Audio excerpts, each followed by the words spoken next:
تركت ما كان لي بالبيع مبتغيا ما علم لي يا بحاجتي لنا سير ما لم يره نسير وصل إلى أني هناك أسير عسير ما لم يره نسير وصل إلى أني هناك أسير مسيري ما لم يره بالله بالنبي وما لغير الله يعود مسير يسير بي الكسب الذي خانني لا كريم عليه المعروف يسير شكري بأقلامي وقلبي وجسدي لمن كان لي بالجود وهو شكور نصري وتأييد. asalaamaaleykum kon ñu jublu ci liggéey bi rek bu ñu dalalee monsieur le ministre fii ci centre Serigne Saliou Mbacké nga xamante ne nii ci université Cheikh Ahmadou Bamba la bokk. léegi li ñu fi bëgg a wane ci exposé bi rek boo xoolee depuis 2006 bi ñu tegee xeer wi moo nekk ni léegi yii mooy centre bi fii mooy fii ngeen nekk tey Touba bu yàggul lañ ko ubbi moom tamit génn na première promotion gis nga fii tamit ci liggéey bi la bokk tamit. première promotion bi nga xamante ni ñoom ñoo am licence ci éducation religieuse ci université Cheikh Ahmadou Bamba mooy première promotion bi nga xamante ne nii ñoom ñoo génne ci ECAP fële ci Touba motoon nañ 129 ñoo xamante ne nii ñëpp ay licenciés lañu ci université Cheikh Ahmadou Bamba. daanaka c'est une première ici au Sénégal. on est yenn activités yi nga xam ne ñu ngi koy def ci wàllu maraîchage arboriculture muy cours yoo xam ne dañ koy jàng. soo xoolee ci arboriculture bay nañ fi cerise boo duggee ci tool bi di nga ko gis am nañ fi aussi benn carré arboricole doomu madd yoo xam ne kii nañ fi ak jus bi ça c'est du riz de plateau boo xam ne léegi dañ koy def dans la région de Diourbel riz boo xam ne c'est pluvial bokkut ak yi ñuy fay dans les bas-fonds. c'est à cycle court Nerica la tudd am na Rock 5 yi aussi c'est des variétés améliorées par l'ISRA moom la ñu def fii kii c'est des pépinières conduite de culture d'oignon am na buñ def fii léegi on est en train de récolter am na lu ñu fi exposé xale yi ci lañ doon defee stage et cours pratique mooy parcelle de tomate boo xam ne actuellement ñu ngi doon def conduite yi bu ñu wane les techniques yi ñu koy defee fii c'est la préparation du sol parce que avant ngay ji quand même il faut nga remuer ko tuuti avec l'utilisation de motoculteurs ak parfois avec la traction animale moo tax fii ñu wane fii fas bi. fii c'est une bananerie actuellement am na ci ginnaaw on a 21 pieds commencé na am repousse dañ ko bëgg a replanter waat pour augmenter en tout cas kii bi ñu war am ko donc mu ngi ci ginnaaw yi yëpp ñiy def cours arboricole ñoo koy jàngal xale yi wan leen les techniques de plantation tout ça. bon fii service à la communauté parce que le CRED dañu fi nekk ministère indi leen fii école bi itam population yi war na am nuñ gis seen bopp li école biy def donc moo tax parfois dañuy def ay série de formation au niveau de l'école wala ñu jël ay techniciens fekk les groupements def leen ay formation pour la transformation des produits locaux yi boo xoolee di fa am na sa exposition yi ñu def fii c'est une étudiante sortante de l'école moom léegi da ciy yëngu am na ñu indi mu koy exposé fii c'est les grandes cultures c'est le sorgho mais variétés améliorées venant du Sénégal yii yëpp ay parcelles yu ñu defoon fii la tout ça ñu ngi ko réaliser fii au niveau de l'école en tout cas d'une manière ramassée lii parce que le temps mayu ñu yenn yi pour ngeen xam à peu près ce qu'on est en train de réaliser au niveau de l'école. Les professeurs nag ñu ngi fi y a le responsable de la filière agriculture monsieur Bob. Le centre universitaire Serigne Saliou Mbacké et la faculté d'agronomie et la faculté de développement rural. Donc au niveau du centre entité la boo xam ne de l'UCAP mais Serigne Mamor da ko ñëw implanté dans le bassin arachidier par rapport aux réalités et par rapport également à deux, le CNRA qui est là et l'ISFAR également, l'ex-École nationale des cadres ruraux. Donc avec le début, donc pour que nous puissions profiter des ressources humaines. Moi, je suis enseignant de l'ISFAR. Il y a d'autres également qu'on puisse maintenant venir en tant que vacataire pour l'appuyer dans son projet. Donc au niveau de l'école, vous avez deux entités, la spécialisation, vous avez l'agriculture et l'élevage. Quand vous regardez, pratiquement il y a les grandes cultures qui sont effectuées ici pour que les produits qui sortent. Donc le plan de grande culture là, en culture hivernale, qu'il n'y a pas de secret pour eux. Parce que n'oubliez pas que c'est des futurs entrepreneurs. Nous sommes en train de faire, pas de futurs fonctionnaires. Ceux qui auront la chance d'aller à la fonction publique, tant mieux, mais des autres, c'est des futurs entrepreneurs que nous sommes en train de former. Ce pas des gens qui vont se bousculer à la fonction publique. D'autant plus que dans le processus de formation, on fait tout pour qu'il y ait beaucoup plus de pratique que de théorie. Pourquoi? Parce que ce sont des arabisants qui ont le bac littéraire. Donc ils n'étaient pas dans les dispositions pratiques d'embrasser les matières scientifiques. C'est pourquoi, dans le processus de formation, la licence c'est 3 ans. Mais ici, on fait une licence à 4 ans. Pourquoi? Parce que c'est pour l'année préparatoire. Donc en plus de l'année préparatoire, ils ont 4 ans pour avoir la licence, pour avoir les mêmes compétences que les autres qui font la licence. Parce que l'handicap, le français handicap là, avec les matières techniques également. Donc, vous avez également les cultures maraîchères, vous avez l'arboriculture fruitière, et vous avez également Tissouf, la floriculture. Parce que n'oubliez pas que Bambey, il y a 5 ans de cela, donc Bambey est devenu une ville universitaire. Avec maintenant l'installation de nouveaux forages, les gens sont en train de construire. Et qui dit maintenant investissement, dit maintenant le décor qui va avec. Donc les gens sont en train donc la floriculture est devenue maintenant quelque chose de nécessaire. C'est une nécessité. Donc pour l'entité production animale, production végétale, voilà les grands. Donc vous avez le maraîchage, les grandes cultures, l'arboriculture fruitière et ici. Mais la particularité ici, au niveau de l'arboriculture fruitière, on est en train de faire l'intensification et la domestication de certaines cultures qui étaient forestières, comme le mad, qui est en train de prendre une valeur ajoutée. Donc qu'on est en train de domestifier et voilà les résultats qu'on a déjà obtenus. Donc ça, c'est un verger de mad maintenant. Donc c'est un verger qui est là, donc on a intensifié et ça c'est les produits. Ça également, c'est le palmier à huile. Et quand vous regardez ces deux espèces, généralement, qui dit palmier à huile, mad, fait référence à la Casamance. Et maintenant, c'est bel et bien. Donc si on parvient à le faire au Baol, c'est faisable partout. Donc ça veut dire que c'était des essais qu'on a eu à faire et les résultats sont là. Donc ça c'est un palmier nain. Donc le projet c'est en Casamance, mais on a essayé de voir maintenant quel est le comportement au niveau de ce bassin arachidier. Donc chacun peut en avoir chez lui. Donc c'est vraiment une réalité. Donc ça c'est l'intensification. Par rapport aux cultures maraîchères également, voilà les produits. Ça c'est dans les cours de TP que les gens le font. Donc tout ça c'est des produits qui sont issus des cultures maraîchères. Mais il y a un autre chef de département qui fait la production, l'élevage. L'agriculture ne peut pas aller sans l'élevage. Donc c'est deux qui vont de pair. Et maintenant, avec l'intensification, par exemple, de l'élevage, obligatoirement, l'alimentation est le nerf de la guerre. C'est pourquoi on a déjà ici, et on est en phase avec le président, donc on fait la culture fourragère, l'intensification des cultures fourragères que vous avez là-bas. Vous avez également les productions avicoles, l'aviculture, également un point très important. Vous avez la production laitière et vous avez l'embauche également des petits ruminants, donc pour satisfaire les besoins en viande lors des grands événements. Voilà en gros donc, ce qui est enseigné ici. Et là également, c'est par rapport au module valorisation des produits agricoles. Donc ça, c'est les céréales issues des grandes cultures.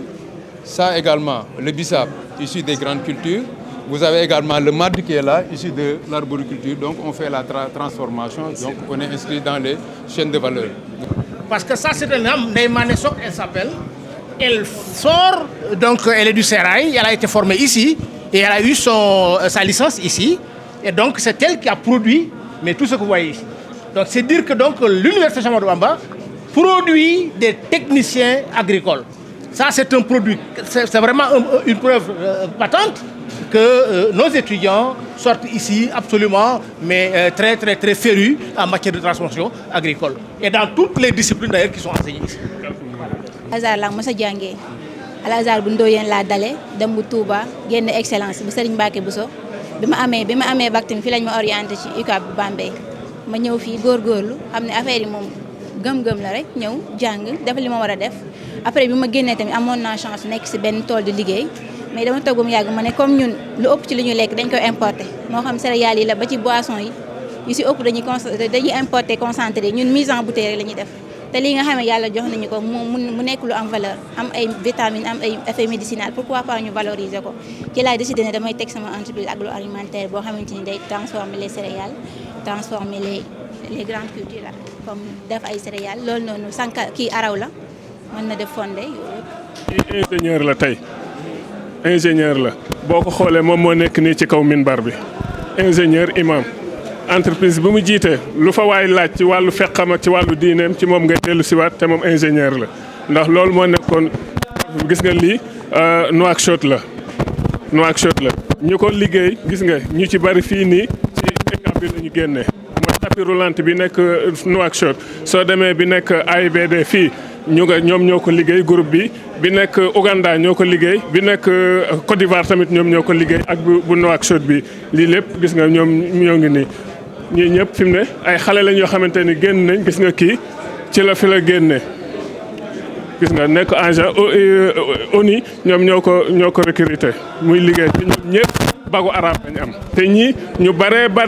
ay milliers ñoo xamante ni fi mu ne ñii ñu ngi ci banque yi ñii ñu ngi ci lu nekk rek te seen bagu arabe lañu am loolu kenn mësu ko woon a yaakaar ni dana am fii ci Sénégal. Qui aujourd'hui est une référence nationale et internationale. Serigne Mamor a fini de convaincre tout le monde de son expertise en matière d'éducation et surtout d'enseignement supérieur et de formation aussi professionnelle, mais aussi de montrer au monde entier qu'il était un véritable visionnaire. Parce que tout le monde, pendant que tout le monde limitait l'enseignement arabo-islamique, mais à l'école et aux prêches, voire à l'imama, lui, il a, depuis les années 70, rêvé de former un nouveau type d'homme, mais intègre, imbu des valeurs de l'islam et capable aussi d'acquérir des savoirs scientifiques et des savoir-faire techniques. Donc il eut l'idée des sciences, des centres d'excellence, suite au rappel à Dieu de feu son père, Cheikh Mamadou Moursala. Il eut à inventer et donc à imaginer un modèle d'école qui intégrerait l'enseignement arabo-islamique, l'enseignement des langues en général, mais aussi la formation professionnelle. C'est cela qui a donné aujourd'hui l'Université Cheikh Ahmadou Bamba, qui est une référence sous-régionale et qui commence aujourd'hui à essaimer à travers le pays et qui sert d'inspiration non seulement aux institutions internationales comme l'UNESCO, comme l'ISESCO, mais aussi qui inspire donc le monde entier. Donc Serigne Mamor mérite la reconnaissance de la nation. Il mérite la reconnaissance de tout le peuple sénégalais et de tous les musulmans parce qu'il a honoré l'islam, il a honoré les valeurs de l'islam, il a honoré la langue arabe parce qu'il s'agit d'une langue quand même qui a été un peu orpheline dans ce pays-là, mais il l'a honoré en faisant passer par cette discipline, mais des savoirs et des savoir-faire absolument très importants. Donc nous rendons hommage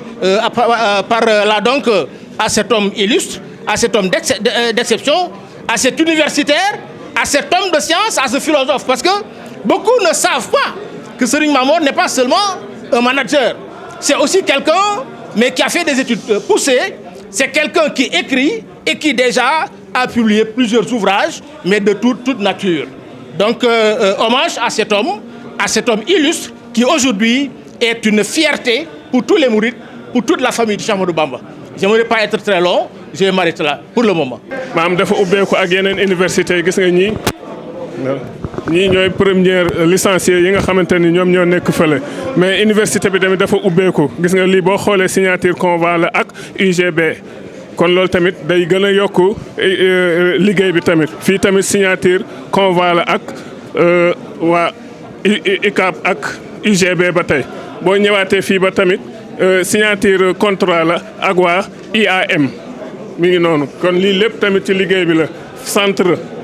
bu Cheikh Mouhamadou Mourtada bi nekk Dakar bi nekk sa fii Bambey bii mooy centre Mame Mor Diarra bi nga xamante ni moo nekk fële ci Saint-Louis bii mooy centre Daarul Alimul Xabir bi nga xamante ni moo nekk Touba. lii tamit boo xoolee monsieur le ministre maam photo historique la président Ablaye Wade ak sëriñ bi dem nañu ba egsi mu taxaw xale yi am nañu seen licence gis nga caabi jaa ngi nii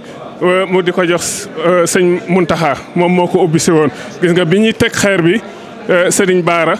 Mbàkke ak sëñ Muntaxa ñoom la sëriñ Saliou yabaloon ñu ñëw teg si xeer bi mi ngi nii ci mois de mars 2006 mooy continuer liggéey bi ba tey rek signature convention yi lépp ak waa FASTEF yi gis nga ko loolu lépp pour yaatal liggéey bi fii signature la woon ak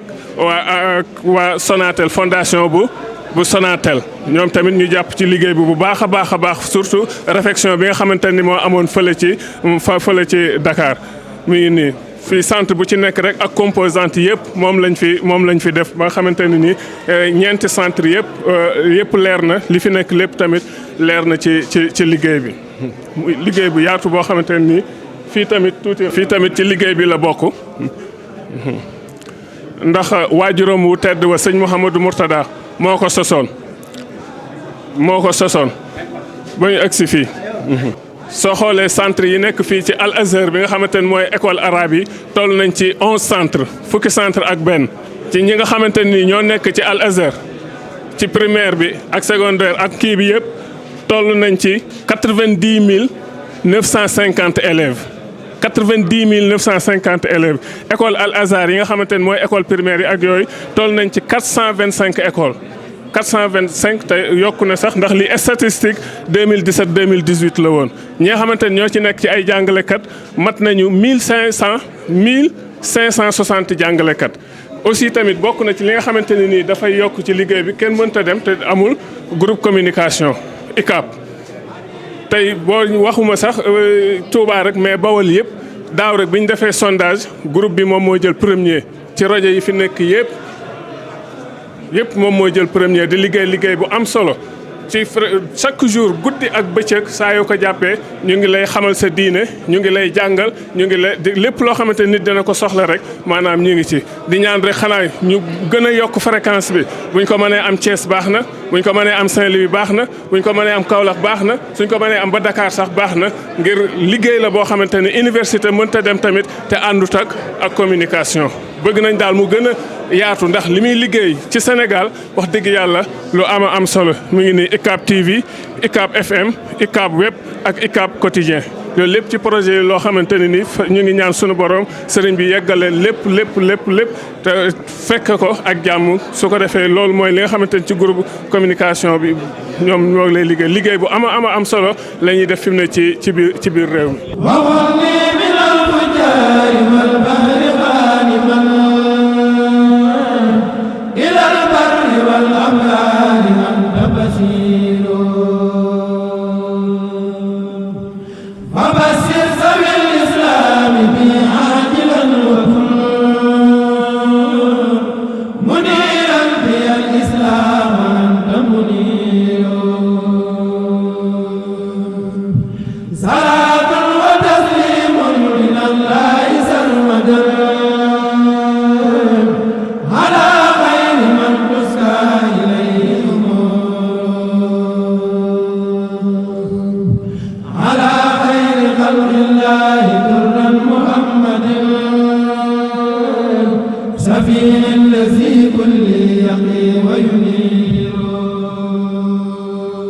bon ñëw naa fii tey ci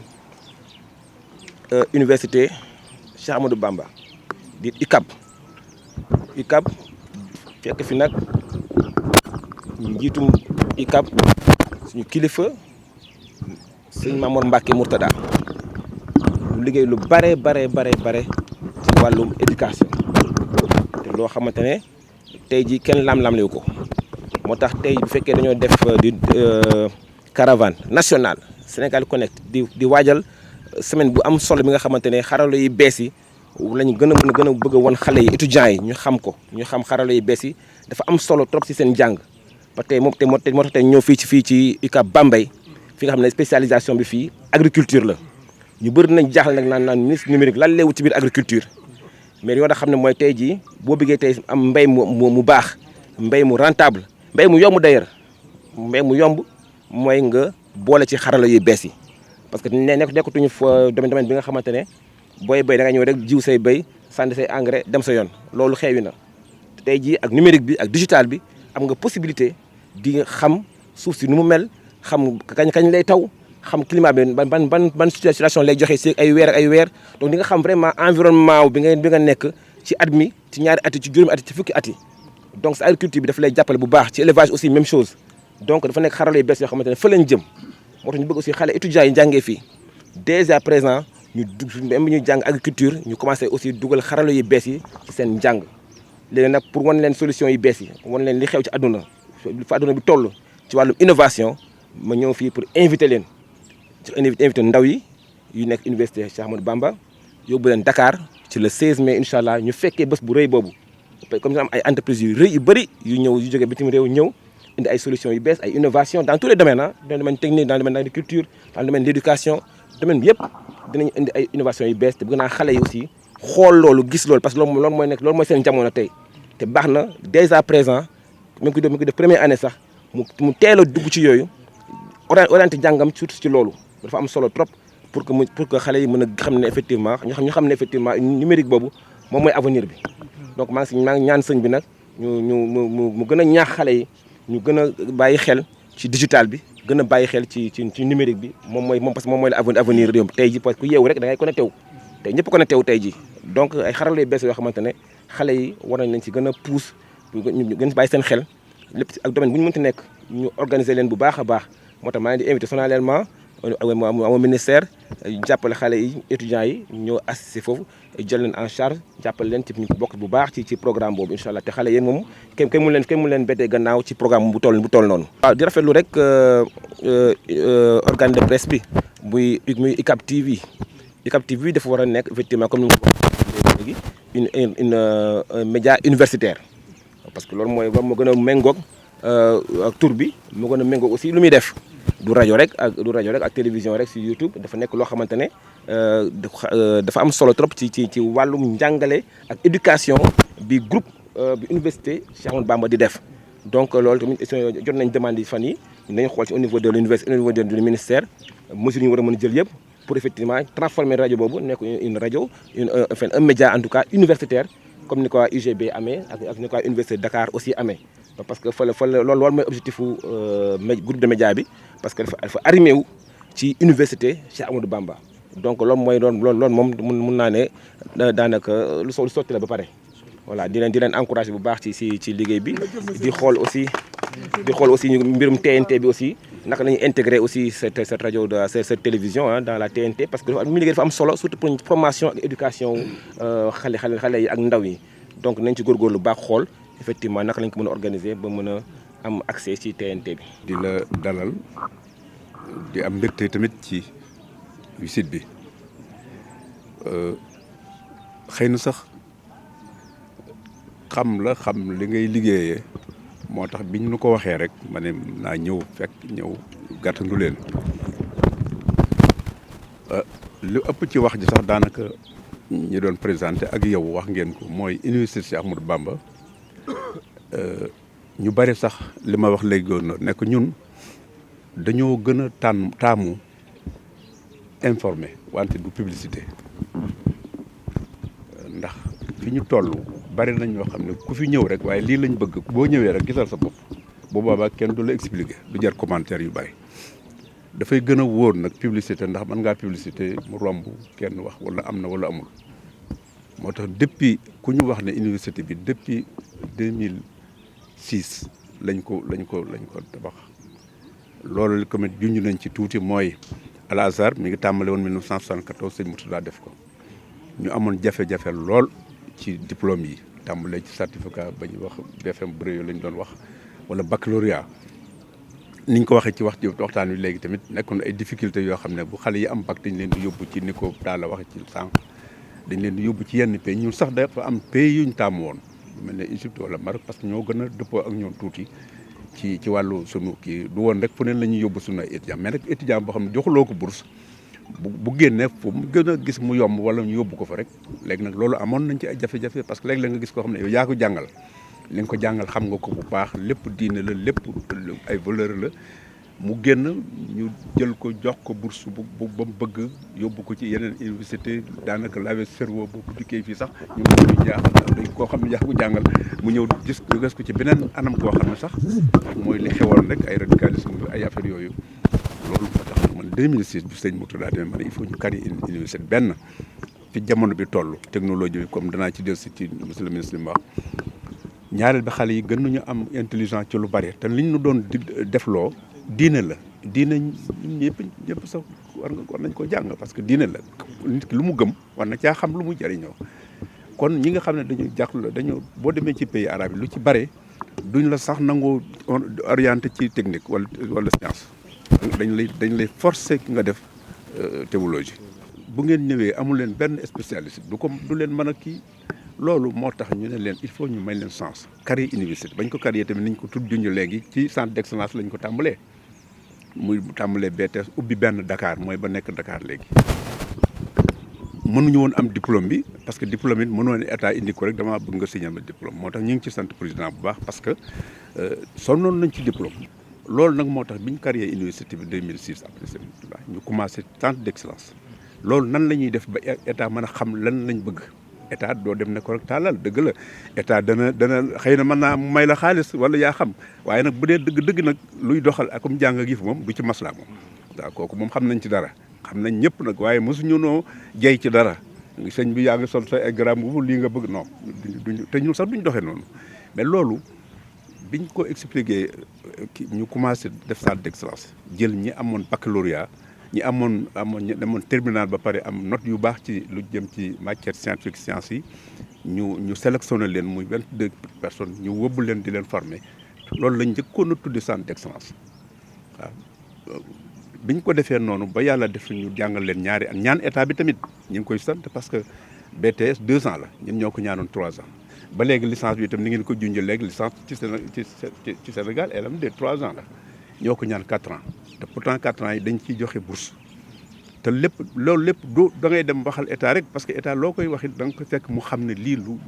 tege ci yoon la. léegi nag université bi nii lañ ko defee def gis ngeen Bambey ni ñu ko waxee léegi Dakar xëy na temps bi xat na ci yéen ak seen kii bi ngeen bëgg a def waaye ak Saint-Louis ak Touba fu ci ne am ngeen fa ay nit yoo xam ne Sénégal kii bi nu ngeen ko tudde connect bi mën na leen a baax nañ fa lool. kon bu soobee yàlla danañu xool ñoom nañu fa fexe ak délégation ñu ñëw foofu loolu lépp nag kon ñu xam ne ñun Dakar comme ni ñu tuddee juróom-ñaari faculté yi ñu fi bëgg comme ñeent yi ak prévoir fële ci Touba booy dugg Touba ci miir boobu am nañ fi juróom-benn faculté yu ñu fa prévoir ña nga fay mooy miir bu mag boobu booy wàcc autoroute kii bi mais faculté ba ñuy jàng moom ma nga ca Darou Alim foofu la nekk foofu science religieuse kon li ma bëgg a wax rek mooy ñun dañuy jàpp ne rek lu ñuy def rek dañ ko war a def état bi ñu ngi ko ci sant bu baax te ñu ngi lay sant nga santal ñu président sant ñu ngi lay gërëm ci visite bi bu soobee yàlla xale yi danañ ko loolu ñu wax ci fréquence yeeg yëpp tamit ñu ngi koy feddali parce que ñun faculté bi ñuy def Touba pour communication dama ne xale ñun suñu noppee suñu modèle bopp lañ yor bu fekkee éthique beeg déontologie yëpp ñooy xool nuñ koy définir la suñu bopp parce que communication dafa am solo ci àdduna ci diine aussi waaw boo gisee may wax ne yàlla dafa waxoon Moussa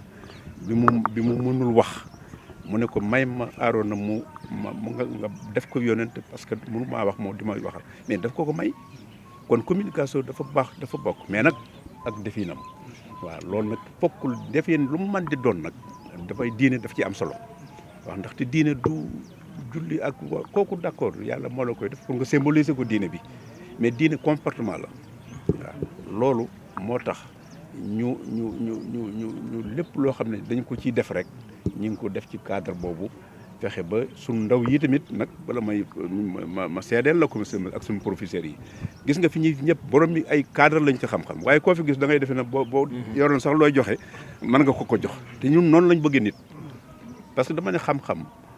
du lu nit di wone waaw day nekk ci biiram bu ko soxlaa nag mu génne ko pour ñu ku ko war a xam-xam nga ko defee waaye boo ko wane woo ko rek ci genn anam rek boo wutul manqué des na sax waaw moo tax xale yi ñoom itam comportement yooyu ne mboolem étudiants yi nga xam ne état bi indil nañu ko muy depuis juróomi at yi mësuñu ci dégg ku metti lu ku ci am problème sax boo ma séenee da ngay wax ne ah ñun daal bu ñu amee sax xëy na dañuy def ne ñëpp rek pour état waaye yow nga xam ne loolu loo leen wax ne leen lii ak lii fasaasa la ñuy daal di yam ci te loolu mooy comportement diine. sëñ bi waaw dañ lay fi may fukki ordinateur yu bees pour waa UCAB donc bon baa ngi nii voilà ñu bàyyi ko ñu photo ko. fukki ordinateur yu bees fukki ordinateur yu bees. voilà. تركت ما كان لي بالبيت مبتغيا